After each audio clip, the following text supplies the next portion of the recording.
बिस्मिल्लाहिर्रहमानिर्रहीम। नाज़रीन, मैं हूं जावेद बलोच और उम्मीद है आप लोग खैरियत से होंगे। कौमी असम्बली का इजलास तलब कर लिया गया है, लेकिन ये इजलास सदर पाकिस्तान ने तलब नहीं किया। एक और जो है वो इतराज़ उठाया गया और कौमी असम्बली का इजलास तलब नहीं किया गया। और आज इलेक्शन कमीशन ने सुन्नी इत्तेहाद कौंसिल की जो स्पेशल सीट्स का मामला था उस पर अपना फैसला महफूज कर लिया है।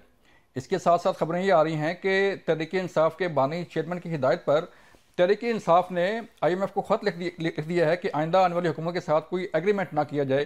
कि मामला कहाँ पे जा रहा है, पाकिस्तान कहाँ खड़ा है, कौम कहाँ खड़ी है और सियासत कहाँ खड़ी है, इस पर हम बात करने जा रहे हैं कि आइंदा आने वाले हालात कैसे होंगे। कि आप अगर इलेक्शन जीतें तो ठीक, अगर आप इलेक्शन हारें तो फिर सब कुछ धांधली है, सब चोर हैं, सब डाकू हैं और IMF समेत सारे पूरी दुनिया जो है पाकिस्तान के साथ जो है ना कोई एग्रीमेंट करे ना कोई काम करे।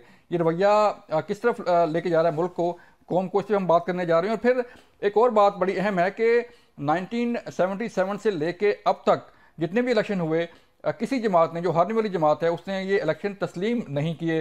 कभी धांधली किसी सियासी जमात पर लगाएगी का इल्ज़ाम लगाया गया और कभी शर्फिन पर जो है इल्ज़ाम लगाया गया कि वो धांधली में मुलव्वस है। इन तमाम उम्र बात करेंगे। हमारे साथ मौजूद हैं खुर्रम दस्तगीर साहब, तहरीके मुस्लिम लीग नून के इंतहाई अहम रहनुमा हैं, उनसे बात करेंगे।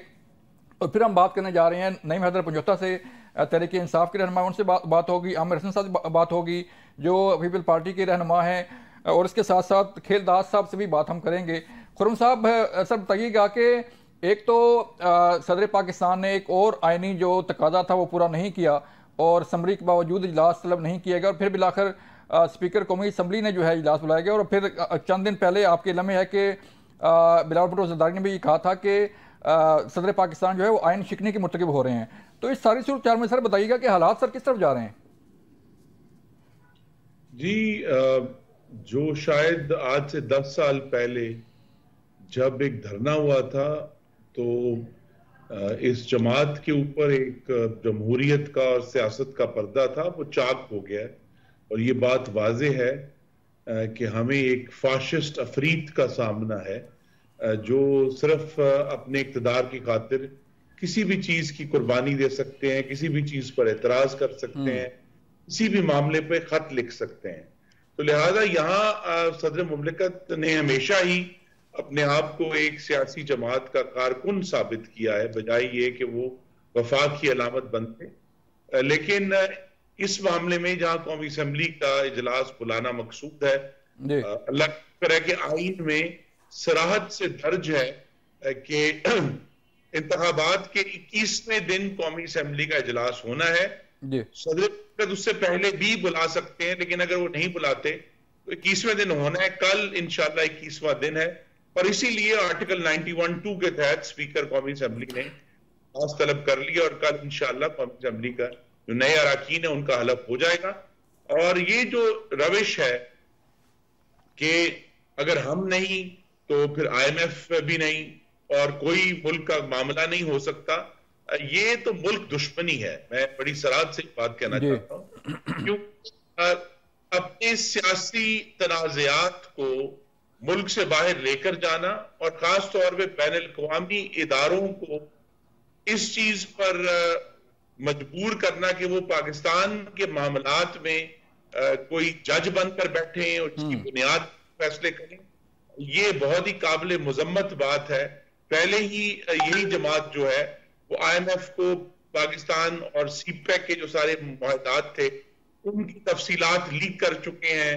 IMF के मुआहदों में जो है मनी लॉन्ड्रिंग जैसे इश्यूज ला चुके हैं। तो पहले पाकिस्तान की जो खुद मुख्तारी है उसको बहुत नुकसान पहुंचाया है और ये जो नया खत लिखने जा रहे हैं इससे खुद मुख्तारी को भी नुकसान पहुंचेगा। लिख दिया सर, खत लिख दिया सर, उसमें मजीद बदहाली पैदा होगी।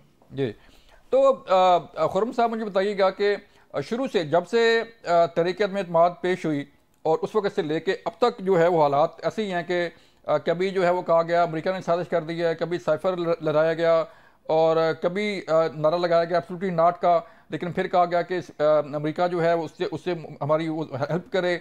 तो अब जो है IMF को कहा जा रहा है। तो कोई मिल बैठ के कोई काम जो है वो हो सकता है कि मुल्क के लिए काम किया जाए, अवाम के लिए काम किया जाए, या अपनी ज़ात के लिए सारा जो है वो सारी सियासत हो रही है? जी, हम तो तैयार हैं, लेकिन ये जो फासिस्ट जमात है अब इन्होंने एक नई जमात का लबादा ओढ़ लिया है सुन्नी इत्तेहाद काउंसिल के नाम से। जी। इनका जो मकसद है वो, जिसे हम फिस्तायत कहते हैं या फाशिज्म कहते हैं, उसी की बुनियाद पर ये चलते हैं कि सिर्फ इनको इक्तदार चाहिए। जमहूरियत इनके लिए सिर्फ इक्तदार की एक सीढ़ी है जिसके जरिए वो पहुंच सकते हैं। जो पाकिस्तान के अवाम की मंशा शामिल करना है वो कहीं से भी इनका मकसद नहीं है। अब तो अगर हम इनसे बात करनी है, हम इसके लिए तैयार हैं, लेकिन पहले उनको ये वजाहत के साथ कहना पड़ेगा, चाहे वो पार्लियामान में आकर कहें कि ये जो रविश थी कि हमारे अलावा सब काफिर हैं, गद्दार हैं और डाकू हैं, उन्हें ये रविश तर्क करना होगी और ये कहना होगा कि हम दूसरी जमातों का मैंडेट तस्लीम करते हैं। उनको पाकिस्तान के अवाम ने 30% वोट दिए हैं, लेकिन 70% वोट उनके खिलाफ भी पड़े हैं। तो उनको जहां वो अपने 30% के ऊपर जरूर शादियाने बजाएं, लेकिन उन्हें ये इतराफ करना होगा कि 70% लोगों ने इनके खिलाफ भी वोट दिया है, वो भी पाकिस्तानी है और उनकी राय भी उतनी ही मोहतरम है जितनी उनकी। तो लिहाजा ये जो अगर आके वाज़े तौर पर तशद्दुद से पीछे हटते हैं, दूसरों को लान तान से पीछे हटते हैं और इस बात पे कहते हैं कि जरूर एहतजाज करें, जरूर जो है तनकीद करें, लेकिन जब तक दूसरी जमातों का एहतराम करने का इंदिया नहीं आता तो इनसे बात करना मुश्किल हो।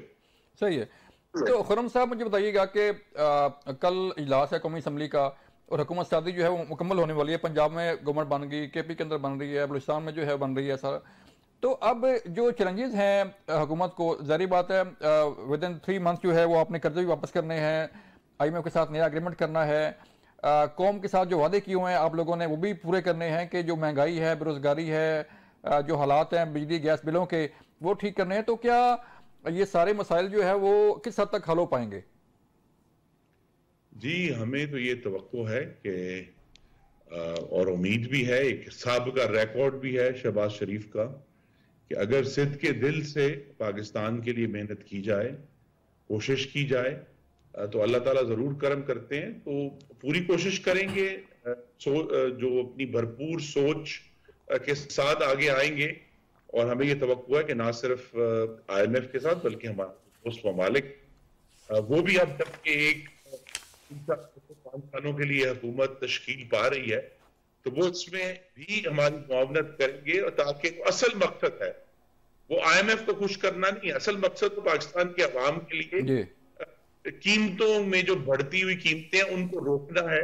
बिजली और गैस के बिल जो अब बहुत ही ऊंची सतह पर चले गए उनको कम करना है। तो ये एक जो सबसे मुश्किल फैसला होगा आने वाली हुकूमत के सामने, वो ये है कि कहां से जो इस वक्त चलते हुए प्रोग्राम है उनको बंद करके किस जगह हमें मैक्सिमम रिलीफ हम दे सकते हैं बिजली और गैस के बिलों में। तो लिहाजा कहीं कहीं तो तकलीफ होगी, लेकिन तरजीहात का तयन सबसे मुश्किल मरला होगा। ठीक है। तो सर आपके जो सियासी इत्तेहाद है इसमें जो बड़ा आपकी जमात है वो पीपल पार्टी है, लेकिन पीपल्स पार्टी साथ दे रही है, लेकिन जो हुकूमत का हिस्सा है वो नहीं बन रही, बोझ नहीं उठा रही कि हुकूमत का जो बोझ है वो भी वो शेयर करे। तो आप समझते हैं कि पीपल पार्टी आपके साथ रहेगी? क्योंकि ये तो अटल हकीकत है कि जब भी आपने कानून साजी करनी होगी, फिर बात करनी होगी पीपल पार्टी से और सियासी इत्तेहाद से, कभी कोई मामला उठा तो फिर बात करनी होगी। तो आप समझते हैं कि पीपल पार्टी आपके साथ रहेगी आखिर तक? जी, मखलूत हुकूमत का कुछ तजर्बा तो हमने 16 महीने में किया और वो बड़ा मुस्बत तजर्बा था। उस वक्त तो पीपल्स पार्टी ने काबीना में भी और पार्लियामान में हमारी मुकम्मल हिमायत की थी। आने वाले दिनों में पाकिस्तान के दूसरे लोगों की तरह मेरा ये कयास है, अब ये मेरी जाती राय है कि पाकिस्तान पीपल्स पार्टी भी पाकिस्तान की मईशत को बड़ी गहरी नजर से देखेंगे। अगर उन्हें ये महसूस हुआ कि शहबाज शरीफ की क़यादत में जो हुकूमत है वो कामयाब हो रही है और स्टेबिलिटी आ रही है, तो फिर तो वो कुछ अरसे बाद हुकूमत में हिस्सा अपना लेंगे और हिस्सा भी बनेंगे। लेकिन अगर खुदा ना खास्ता कोई मनफी रुझानात हुए तो फिर जाहिर है कहीं से भी एक चैलेंज हुकूमत पा सकता है। तो लिहाजा ये जो आने वाला मुआशी इस्तेहकाम है, इसका एक बहुत बड़ा मुज़मरात उसके जो होंगे उनमें से एक ये भी होगा कि पाकिस्तान में स्टेबिलिटी कायम रहती है नहीं रहती। अगर मुआशी इस्तेहकाम आया तो आप देखेंगे कि सियासी इस्तेहकाम भी वक्त के साथ आना शुरू हो जाए। तो सर एक और बड़ी अहम जमात है आपके साथ, जिसका नाम MQM है। MQM के साथ आपकी बातचीत भी चल रही है, पहले भी चली, लेकिन मामला जो है वो सुलझाया नहीं जा रहा। और दूसरी तरफ जो है वो गवर्नर सिंध का मामला जो है अभी तक लटका हुआ है। तो आप क्या समझते हैं कि MQM जो है वो आपके साथ खड़ी होगी या उसके साथ मामला जो है सेटल हो जाएंगे? जी, हमें पूरी तवक्को है इंशाल्लाह कि MQM के जो हमारे भाई हैं और अरकान हैं वो हमारा साथ देंगे। ये जो सियासी जमातों की आपस में गुफ्तगू है, ये बलोच साहब आखिरी मिनट तक जाती है, लेकिन आप देखेंगे कि जैसे जैसे वक्त करीब आएगा मामलात हल होते हुए नजर आएंगे इंशाल्लाह। क्योंकि वो कभी मुस्तफ़ा कमाल की ऑडियो लीक हो रही है, कभी गवर्नर सिंध की ऑडियो लीक हो रही है, तो दरार तो है ना सर, तहफ़्फ़ुज़ात तो है ना? ऑडियो लीक्स तो चलती रहेंगी, चूंकि अलग-अलग जमातें हैं, उनका इलेक्टोरेट फर्क है, उनकी जो तवक्कुआत फर्क है। लेकिन जिस तरह मैंने कहा कि जबकि बिलाखिर कौमी असम्बली का इजलास कल होने जा रहा है इंशाल्लाह, और जैसी हुकूमत साजी होगी तो मेरी पूरी तवक्को है कि MQM जो है वो हुकूमत के साथ खड़ी होगी, क्योंकि वो भी कराची और जहां सिंध के शहरों में उनकी हमायत मौजूद है, वो भी चाहते हैं कि वो शहर तरक्की करें, और वो तरक्की तभी मुमकिन होगी कि अगर वो हुकूमत के साथ रहेंगे। बहुत शुक्रिया खुर्रम सगीर साहब। ये थे खुर्रम सगीर जो बड़ी तफसील से बता रहे थे कि प्रेसिडेंट आरफ अलवी ने क्यों नहीं बुलाया इजलास कौमी असम्बली का, और स्पीकर कौमी असम्बली को इजलास क्यों बुलाना पड़ा, MQM के साथ मामला कहाँ पे हैं, और जो मसाइल हैं अवाम के वो कैसे हल किए जाएंगे। मुझे एक ब्रेक लिए कहा जा रहा है, जब ब्रेक से वापस आएंगे तो फिर हम बात करेंगे तहरीक इंसाफ से भी, हम बात करेंगे पीपल पार्टी से भी, और खेलदास साहब भी हमारे साथ होंगे। मिलते हैं ब्रेक के बाद। वेलकम बैक नाज़रीन। हम बात कर रहे थे कि सियासत आखिर जा किस तरफ रही है। क्या तमाम सियासी जमातें जो हैं वो मुल्क के लिए, अवाम के लिए इकट्ठे नहीं हो सकती? हमारे साथ मौजूद होंगे तहरीक इंसाफ के रहनुमा नईम हैदर पंजोता साहब, उनसे बात करेंगे। आमिर हसन साहब ज्वाइन कर रहे हैं पीपल पार्टी से, और मुस्लिम लीग नून के रहनुमा खेलदास साहब भी हमारे साथ मौजूद हैं स्टूडियो में, उनसे बात करेंगे। खेलदास साहब, मैं आपकी तरफ आऊँगा। ये बताइएगा, कल जो है कौमी असम्बली का इजलास है, तमाम अरकान जो हैं वो अपना हलफ उठाएंगे, और फिर वज़ारत उज़्मा के लिए आपके नामज़द उम्मीदवार जो हैं शहबाज शरीफ साहब, उनका भी इंतखाब होगा। तो किस तरफ जा रहा है माहौल, आप क्या देख रहे हैं? तहरीक इंसाफ के भी अपने प्लान्स हैं, आपके भी अपने प्लान्स हैं, तो क्या कोई जो मुफाहमत है, कोई मिल के साथ चलने का कोई प्लान है कोई? बड़ी मेहरबानी जावेद साहब, जिस तरह आपने पूरा जिक्र किया तफसील से कि जो भी पार्टी हारती है तो वो धांधली का इल्ज़ाम लगाती है। माजी में बिल्कुल आपने कहा 70 से होता आ रहा है, धांधली के इल्ज़ाम लगते हैं, मगर 2013 से बदकिस्मती से एक ऐसा हमारे मुखालफिन में इजाफ़ा हुआ है, जो सियासी मुखालफिन है हमारे, जिन्होंने 35 पंचर की बात की। सुप्रीम कोर्ट में मामला गया, वहाँ से सुप्रीम कोर्ट से भी उनको जवाब मिला कि नहीं, धांधली नहीं हुई है। मगर उस धांधली को लेके उस को बाद जो धरने लगाए गए, एहतजाज किया गया, पाकिस्तान को डिस्टेबलाइज करने की मुकम्मल कोशिश की। ये पहले माजी में मैं तो सियासी वर्कर हूँ, आप सीनियर हैं, आपको पता होगा कोई इस तरह की मूवमेंट अगर जो इन्होंने नई रवायात रखी, ये अभी इन्होंने 45 फार्म का शोर नया मचाया, 35 से 45 पे आ गए हैं, 10 पॉइंट बढ़े हैं इनके, ये 45 का फार्म ये शोर मचा रहे हैं। मगर आप देखें, इन्होंने 80 सीटों, ये कहते हैं हमारी 180 सीटें, इन्होंने इलेक्शन कमीशन में या जो ट्रिब्यूनल या कोर्ट में कहाँ फोरम पे कितनी इन्होंने अपनी जो है अपना जो कहा है कि भाई हमारे अभी तक इन्होंने मेरे ख्याल में 25-30 से ज़्यादा इनकी एप्लीकेशन ही नहीं है। जी। तो अगर आप दावा कर रहे हैं कि हमारी इतनी सीटें, तो उसका आप अमली तौर पे कहीं किसी फोरम पे जाएं, बजाय आप शोर शराबा करने के। अब देखो ना, सदर ममलकत का ओहदा एक बड़ा ओहदा है इस मुल्क का, उसने उस छोटे आदमी ने उसका काम देखो। आप KPK में वहाँ पे भी ये नहीं आई है ना रिजर्व सीटें, वहाँ पे इजलास बुला रहे हैं, वो आई नहीं है।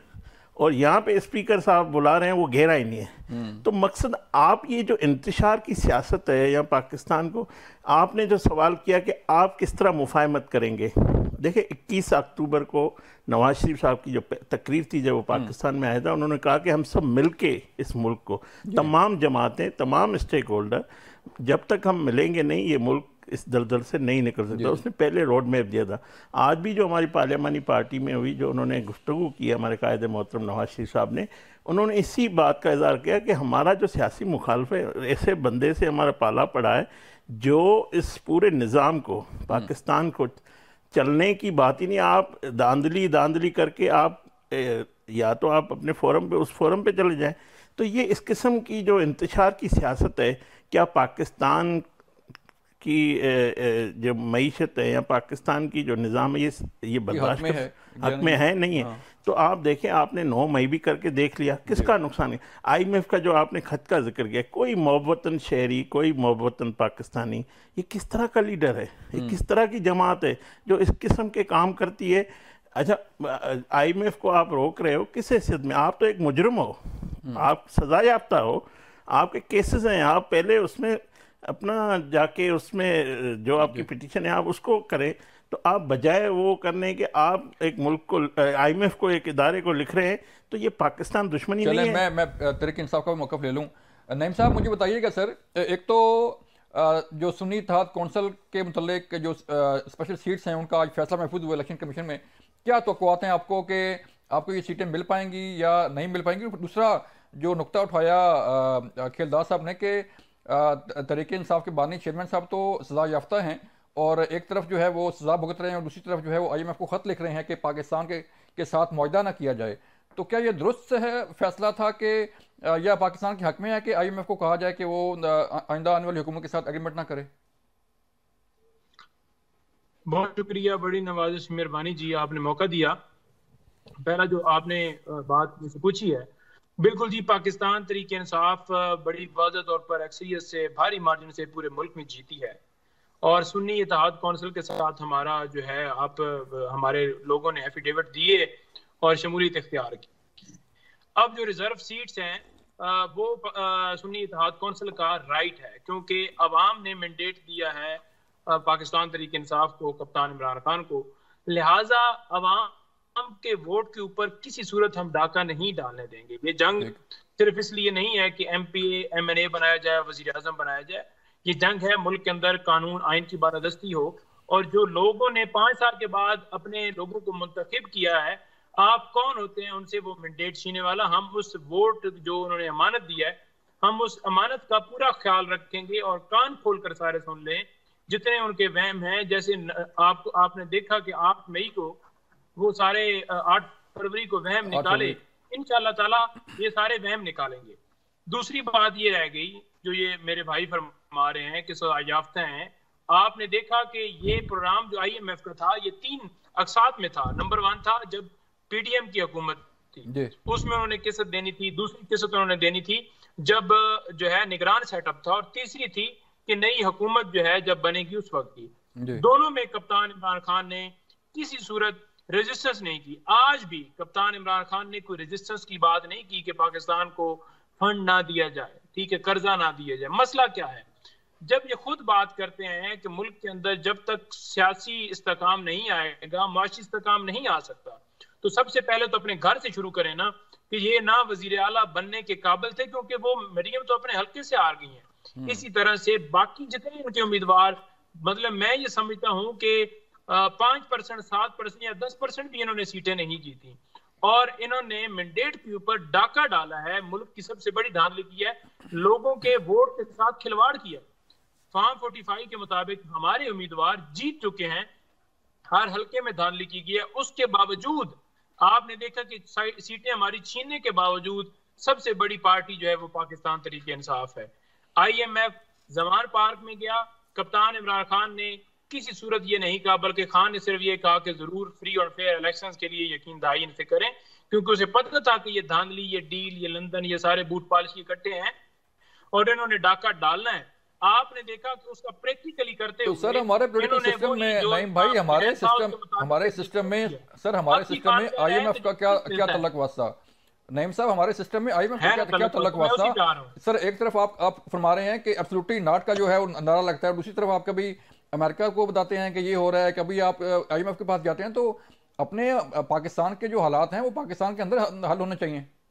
जो जो एजेंट होगा ना, वो जब भी उसको एक्सपोज किया जाएगा वो तड़पेगा, और हम इनको तड़पाएंगे। ये जो कौम के गद्दार हैं इनको सामने कौम जानती है, और उन्होंने इसी वजह से इनको रिजेक्ट किया है। ठीक है। दूसरी बात यह है कि आईएमएफ को लेटर की बात जो है वो सिर्फ और सिर्फ ये है कि पाकिस्तान में कर्जा लिया जाता है मुल्क के अंदर मुआशी इस्तेकाम करने के लिए। जी। जो डाका डाल के आ रहे हैं, जिनको अवाम ने वोट ही नहीं दिया, उनको शर्म नहीं आ रही कि वो उन सीटों के ऊपर कैसे बैठे हैं। हमारा बड़ा वाज़ेह मौक़िफ़ है कि आईएमएफ जिसने ये करना था कि मुल्क के अंदर फ्री एंड फेयर इलेक्शन हो, और वो नहीं हुए, जब वो कर्जा देंगे या पहले वाला दिया है उसको कैसे उतार सकेंगे? अवाम के ऊपर कर्जा है, इन्होंने तो मजे लूटने, इन्होंने तो अपनी जेबों में डालना है। कर्जा लिया जाता है कि मुल्क के अंदर मुआशी इस्तेकाम हो। मुआशी इस्तेकाम आप समझते हैं कि धांधली करके 20 सीटें भी जिन्होंने नहीं जीती उन्हें आप नेशनल असेंबली के अंदर बैठा दें, इसी तरह आप पंजाब के अंदर जिसने सीट अपनी आ रही है उसे वजीर आला बना दें। तमाशा लगा हुआ है, ये आप मुल्क को किस तरफ ले चले मैं पीपल्स पार्टी का मौका भी ले लूं। सर आमिर साहब, मुझे बताइएगा कि पीपल्स पार्टी साथ दे रही है नून लीग का, लेकिन कैबिनेट का हिस्सा नहीं बन रही, हुकूमत का हिस्सा नहीं बन रही, तो ये साथ कब तक चलेगा? ये तो फिर वही होगा कि कभी नून लीग जो है वो पीपल्स पार्टी को मना रही है, कभी कानून साजी के लिए और कभी किसी और मामलात के लिए, तो ये तो फिर चलता रहेगा।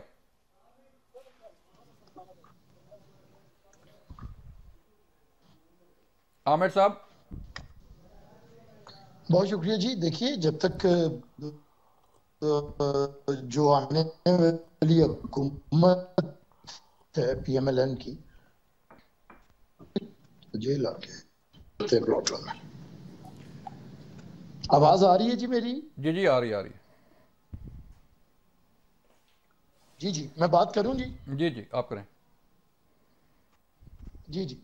अच्छा, जब तक तो पीएमएलएन की गवर्नमेंट आइन के मुताबिक चलेगी, कानून के मुताबिक चलेगी, जमहूरी असूलों को मद्देनजर रखेगी और पार्लियामेंट को फोरम बनाएगी पॉलिसीज के लिए और फैसला साजी के लिए, और कलेक्टिव विजडम के साथ आगे बढ़ेगी, तो पीपल्स पार्टी सपोर्ट देगी।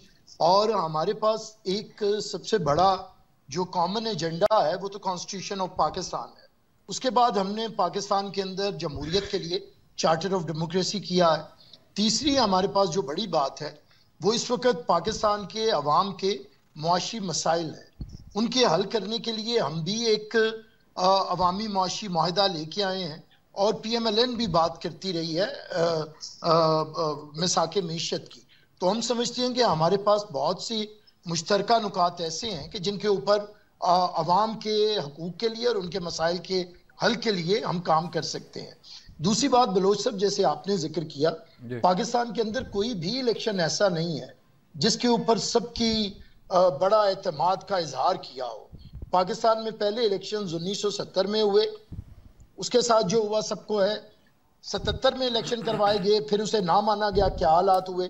तो मैं समझता हूं कि किसी ने भी कोई इलेक्शन नहीं माने, लेकिन जुबान मेरे ख्याल से नईम हैदर पंजोता मेरे भाई हैं, मेरे प्रोफेशन से हैं, जवान खून है, गर्मी में लफ्ज इतने बड़े बोल देते हैं जो सूट नहीं करते हैं। ये गद्दार, कौम के गद्दार कहना, भाई आप अभी जुमा 8 दिन हुए हैं, इतना कैलिबर नहीं है कि आप किसी को गद्दार साबित करें, आप किसी को चोर कहें, आप किसी को डाकू कहें, और फिर आप कहें कि इन्हें शर्म नहीं आती कि ये आके ऐसे इलेक्शन में सीटों में बैठ गए। शर्म किसी को भी नहीं आती। 2018 में भी जो सेटअप था वो भी शर्म पर प्रूफ था और बड़ा ही बेशर्म था। जो आके बैठा, गोद में, बाजवा की गोद में बैठा, और जो बार बार कहता रहा कि मैं कौमी असेंबली का इजलास भी फैज जमीद की मेहरबानी से बुलाता हूं, मैं बंदे भी इकट्ठे उसके कहने पे करता हूं, मेरे अपने लोग भी उसके कहने पे वोट देते हैं। आज तक वो जो बताते हैं उसमें यही कहते हैं कि अगर फैज हमीद ना जाता तो मेरी हुकूमत ना जाती। तो इसका मतलब है उनके पास कोई सियासी एजेंडा नहीं था, एक डंडा था फैज हमीद का जो पता नहीं किधर था, जिसकी वजह से हुकूमत चल रही थी। तो इसलिए मैं समझता हूं कि अब जुबानों को लगाम दे के सियासी तौर पे सियासी कारकुन का और सियासी जमात का काम ही नहीं है कि वो पुरतशद्दुद रवैये रखे और पुरतशद्दुद जुबान। ठीक है आमिर साहब, मैं समझता हूँ सियासी जमात का जो है वो ये काम नहीं है कि वो तशद्दुद की सियासत जो है वो करे या ऐसे अल्फाज इस्तेमाल करे जिससे मुल्क का या सियासत का नुकसान हो। मुझे ब्रेक के लिए कहा जा रहा है, तो ब्रेक के वापस आएंगे तो फिर बात करेंगे कि सदर पाकिस्तान ने क्यों नहीं बुलाया कौमी असम्बली का इजलास और क्या वजह थी, इससे बात करेंगे। मिलते हैं ब्रेक के बाद।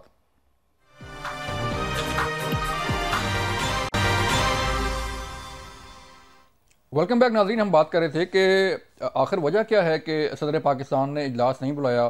पहले भी जो है वो ऐसी कानून साजी जैसे PDM दौर से लेके अगर हम देखें तो अब तक आज की तक की सूरत जो है वो प्रेसिडेंट का और सिटिंग गवर्नमेंट का तनाज़ा ही चला आ रहा है, कभी कानून साजी पर, कभी बिलों के पर साइन करने पर, और कभी जो है कोई जो समरी जाती है उस पर साइन करने पर। खिलदा साहब, शुरू से जब से तहरीक इंसाफ की गवर्नमेंट गई है उस वक्त से लेके अगर हम अब तक की हालात देखें तो प्रेसिडेंट साहब ने कभी कोई ऐसा जो है वो ना कोई समरी अप्रूव की खुशी से, ना कोई जो है वो इजलास बुलाया कभी खुशी से, और ना ही मतलब आईनी तकादा है। तो आप इस दफ़ा भी उन्होंने जो है वो नहीं बुलाया और बिल आखिर स्पीकर को इजलास बुलाना पड़ा। तो क्यों ऐसे रवैये क्यों नहीं ख़त्म हो रहे?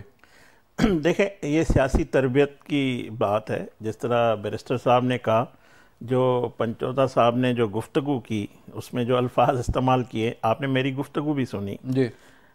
आज आप देख लें सियासी तरबियत और नवाज शरीफ साहब की तरबियत। मरियम नवाज साहिबा चीफ मिनिस्टर पंजाब आज अपोजिशन लीडर के पास चल के गई है। यही जमहूरियत का हुस्न है, यही सियासत है। हुक्मरान सर झुका के चलता है, वो अपोजिशन को साथ लेके चलता है। हमारे KPK में हमारी MPA सोबिया, उस पर जूता फेंका गया PTI के वर्करों की तरफ से, क्योंकि यहाँ पे वहाँ पे उनकी अक्सरियत है, वहाँ के जो है लोटा फेंका गया। ये PTI के जो बानी है उनकी तरबियत है, और जो जितनी ज़्यादा देता है वो उसका ज़्यादा पसंदीदा होता है। और हमारी लीडरशिप की ये है, अगर इस किस्म की हम गुफ्तगू करेंगे वो हम उससे खुश नहीं होते, ना उन्होंने कभी हमें ये कहा है। तो इसी तरह उसकी तरबियत जो छोटा आदमी बैठा हुआ है एक बड़े ओहदे पे, आपने देखा ये तो आइन शिकन है। जब नो कॉन्फिडेंस मूव हुआ और वज़ीर आज़म की समरी पे उन्होंने पार्लियामेंट को, नेशनल असम्बली को तोड़ा, सुप्रीम कोर्ट में वो मामला गया, उसमें ये कहा गया वाज़े कि आइन को तोड़ा गया है। तो जो आइन तोड़ता है उसको क्या सज़ा क्या है उसकी? आर्टिकल 6 नहीं है। अगर उस वक्त इसकी सज़ा भी उसका तयन किया जाता है, डिप्टी स्पीकर, उस वक्त के वज़ीर आज़म, उस वक्त के सदर, तो मैं समझता हूँ आज ये बार बार उसने एक मुंतखब वज़ीर आज़म, दुनिया में आपने लंदन में एक ही असम्बली में 3 दफ़ा नो कॉन्फिडेंस मूव हुआ है। क्या हमने नो कॉन्फिडेंस जो मूव किया था, गैर जमहूरी अमल था? एक जमहूरी अमल था, ये हमारा हक था, आइनी हक था, हमने वो इस्तेमाल किया। उसके बाद उस छोटे आदमी ने वज़ीर आज़म के उस वक्त शहबाज शरीफ साहब से ओथ नहीं लिया। ये जब आर्मी एक हमने बनाया, जो कानून साजी हमने की मुल्क के लिए की, मुल्क की सलामती, उस पर भी उन्होंने साइन नहीं की। इस तरह के कई बार मौके आए। अभी आज उन्होंने गैर आइनी काम किया है। अगर यही बात मैंने पहले भी की, KPK में हुआ है, वहाँ रिजर्व सीट नहीं है, वहाँ पे कैसे वो असेंबली ओथ उठा रही है? अगर वो आइनी है तो ये भी आइनी था। तो इन्होंने नहीं किया। एक दफ़ा फिर वो इस मुर्तकब हुए आइन तोड़ने के, और जब तक ऐसे लोगों को सज़ा नहीं होगी तो अवाम को भी देखना चाहिए। देखिए ना, ये इस निज़ाम को अगर आप चलने नहीं देंगे, जमहूरियत को आप चलने नहीं देंगे, आप जब भी वोट अगर आपको पढ़ते हैं या किसी तरह आ जाते हैं, तो आपका रिकॉर्ड देखें। 2013 में आप इस्तीफ़ा देके चले गए, 18 में आपकी हुकूमत थी, उसके बाद पंजाब में आपने असम्बली तोड़ दी, नेशनल असम्बली से आपने इस्तीफ़ा दे दिए। तो मैं एक सियासी वर्कर, मेरा ये दिल मुझे लग रहा है कि ये फिर एक दफ़ा इस्तीफ़ा देंगे। तो जो KPK या बाकी जो आवाम आपको वोट देती इसलिए देती है। आप इस तरह की इंतशार फैलाएं, इस तरह की गाली गलौज का बुनियाद रखें। आप आने वाले नस्लों, बच्चों को क्या तरबियत दे रहे?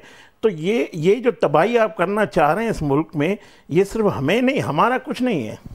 अगर आज हम हुकूमत में आए, कल नहीं होंगे, मगर ये निज़ाम तो रहना है, ये मुल्क रहना है। तो आइन शिकनी जब आप कह रहे हैं कि हुई है, तो क्या प्रेसिडेंट के खिलाफ जब वो नहीं होंगे ओहदे पर, अब तो उनको इम्यूनिटी हासिल है, तो जब ओहदे पर नहीं होंगे तो कोई कार्रवाई हो सकती है?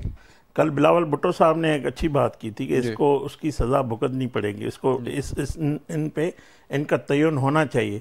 तो एक सियासी तालिब इल्म, एक पाकिस्तानी की हैसियत से मैं कहता हूँ एक आइन शिकन को जब तक आप उसकी सज़ा का तयन नहीं करेंगे तो ये बार बार इस किस्म के लोग आते रहेंगे और वो इंतशार फैलाते रहेंगे, इस मुल्क की तरक्की रोकते रहेंगे। और इसके लिए बेहतर है कि इनका रास्ता रोका जाए। ठीक है, इनको नईम साहब मुझे बताइएगा कि प्रेसिडेंट आरफ अलवी ने कौमी असम्बली का इजलास नहीं बुलाया। मखसूस नशिस्तों का मामला था, वही स्पेशल सीट जो है वो केपी के अंदर भी नहीं थी, लेकिन वहाँ पे इजलास तलब कर लिया गया, सब कुछ हो गया। यहाँ पे इजलास नहीं बुलाया गया। और हमने पहले भी देखा कि प्रेसिडेंट साहब का जो है वो झगड़ा चलता रहा है पीडीएम गवर्नमेंट के साथ भी, और अब तक जब से आपकी गवर्नमेंट गई है। तो ये आईनी एक तकाजा था, लेकिन नहीं बुलाया गया, क्यों सर? देखिए, पहली बात तो ये है कि असेंबली का जो कॉरम है वो पूरे नहीं हुआ, और उस पूरा करने के लिए सबसे जरूरी इलेक्शन कमीशन को अभी तक जो है वो अनाउंस कर देना चाहिए था। हमारी सीटें जो है हमें देनी चाहिए थी।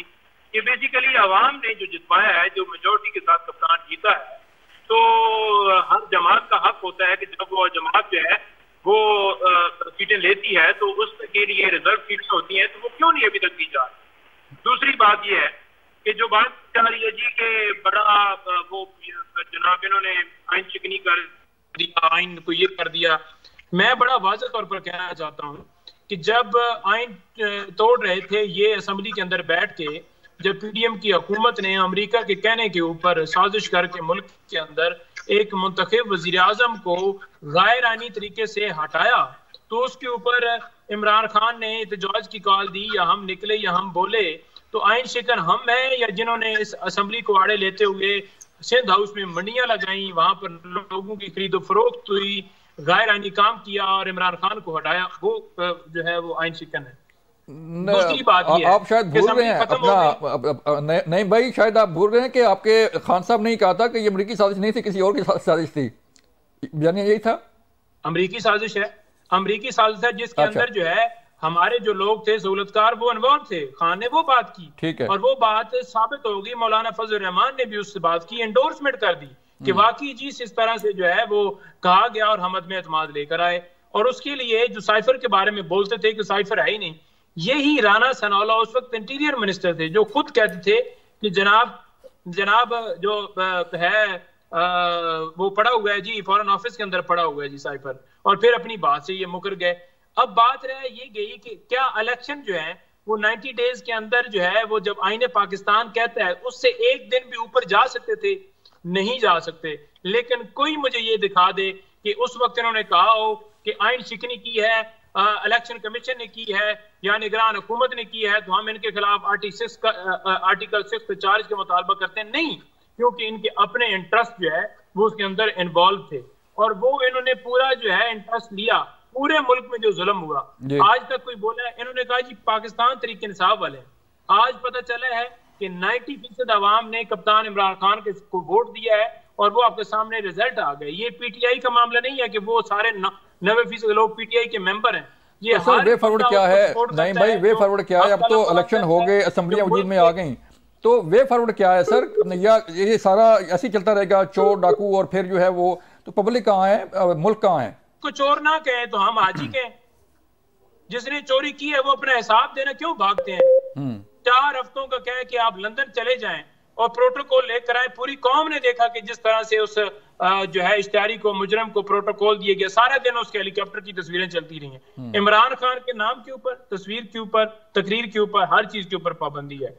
लोग पाकिस्तान तरीके इंसाफ से ताल्लुक रखते हैं, उनके ऊपर पाबंदी, उनका नाम, लोगों की जायदादें रोकी गई, उनके घरों में छापे मारे गए, उनकी बेगमों को उठाया गया, उनके बच्चों को उठाया गया, हर मुकदमे में डाल दिया, और लोगों से प्रेस कॉन्फ्रेंस करवाई गई कि आप छोड़ दें। उसके बावजूद कप्तान इमरान खान जेल में बैठ के जीता है। क्या कसूर है? इमरान खान के जो केसेस की बात कर रहे हैं कि वो जो मुजरिम है जी अंदर पड़ा हुआ है, मुझे ये बताएं, एक केस भी बता दें कि ये जेन्युइन है, मेरे सामने हकायक रख लें। कोई बंदा आकर आपके टॉक शो के अंदर बैठ जाए, वो साबित कर दे, तो हम अपनी जो है वो माफी मांगेंगे कौम से। और अगर कोई फॉर्म 45 ये लेकर आ जाए और दिखा दें कि ये जीते हुए हैं, तो कौम से माफी मांग के और खुद को जो है वो सरेंडर करें और जेल जाए। ठीक है, लेकिन आमिर साहब मुझे बताइएगा, नहीं भाई मैं आमिर साहब को ले लूं। आमिर साहब मुझे बताइएगा कि पहले तरीके इंसाफ ने 35 पंक्चर का जो है वो नारा लगाया था, अब फॉर्म 45 आ गया, अभी नईम साहब ने कहा था कि फॉर्म 45 जो है वो नहीं हुआ, तो ये मामला कहाँ था? पहले 35 पंक्चर, फिर फॉर्म 45, कभी इलेक्शन कमीशन का अफजल खान, कभी जो है वो कमिश्नर लेकर चट्ठा, और ये सारा मामला चलता रहा। और आज IMF को खत लिख दिया गया है, जो भी खबरें आ रही हैं कि तहरीक इंसाफ के बानी चेयरमैन की हिदायत पर तहरीक इंसाफ ने IMF को खत लिख दिया है। तो क्या IMF इंटरवीन कर सकता है आमिर साहब? नहीं जी, बिल्कुल नहीं कर सकता। ना वो कर सकता है, ना हम करने देंगे, ना उसे करना चाहिए। अब जो भी उसे इंटरवीन करने की बात, उसकी इंटरवेंशन आता है, तो हमें तो ये फैसला है, आपके सवालात के अंदर आपके जवाब मौजूद थे कि क्या हमने ऐसे लोगों को सियासी कुव्वतें समझना है जो गैर मुल्की कुव्वतों को कहें कि आए और हमारे सियासी निज़ाम के अंदर इख्तियार इस्तेमाल करें और पाकिस्तान को डिफॉल्ट करने की। ये कोई आज इनका काम नहीं है। इन्होंने पहले जब इनकी हुकूमतें थी पंजाब में और KPK में, उस वक्त भी इन्होंने खत लिखे थे कि पाकिस्तान को डिफॉल्ट। तो मैं समझता हूं कि यही तो मैं बात है बलोच साहब, कि ये कोई सियासी जमात का रोल प्ले नहीं कर रहे। अगर ये सियासी तौर पे खेल खेलते तो मैं आपको कहता हूं कि ये, अगर उन्हें समझ लिया ना कि ये अच्छी हुकूमत नहीं बन रही, तो ये मियां शहबाज शरीफ को वजीर आजम बनने से रोक सकते थे, अगर इनके अंदर सियासी सीरत होती तो। लेकिन इनका मकसद सियासी तौर पे आना नहीं है। आपने 2013 का और 2018 का तो 2024 का तो एनालिसिस कर दिया, लेकिन इससे ज्यादा धांधली ज़दा इलेक्शन 2018 के थे। उस वक्त तो इन्होंने कोई ट्रिब्यूनल नहीं, उस वक्त तो ये कोई कमीशन नहीं बनाया, उस वक्त तो किसी को नहीं जमहूरियत याद आई, आइन याद आया, उस वक्त तो किसी किस्म का नहीं कहते थे कि कोई सिलेक्टेड है तो हम क्यों बैठे। उस वक्त इसे ये फखरिया तौर पे पेश करते हैं कि हम किसी के कंधे पे बैठ के हैं। तो मैं समझता हूं कि ये आज पाकिस्तान के अंदर, मैं यही समझाना चाहता हूं कि पीपल्स पार्टी की कायदीन को फांसी पे भी लटका दिया गया है ना, तो हमने गैर मुल्की मदद नहीं मांगी। हमने ये नहीं कहा इदारों से कि आइए और इंटरवीन कीजिए, और पाकिस्तान के अंदर यहां से पता चलता है कि कोई कितना मुल्क के साथ है। ये था आज का प्रोग्राम। अपना ख्याल रखिएगा। अल्लाह हाफिज।